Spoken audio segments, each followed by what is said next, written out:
pineapple, that's it.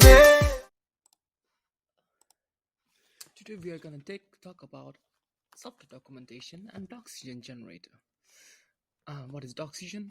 It is a way to document your software or whatever functions you have implemented in your software. It's a super good practice as a developer for having some Doxygen documentation. It helps other developers to get into your functions and understand it.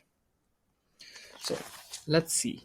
On the left side, we see you use this prompt called help me write the documentation where the security practices followed. Before doing that, you have to select your necessary functions on the right side, and then on the left, ask your GitHub Copilot. And then we'll see the magic. Bonus, you can also generate security practices that has been implemented in your functions. This is all for today. Thank you.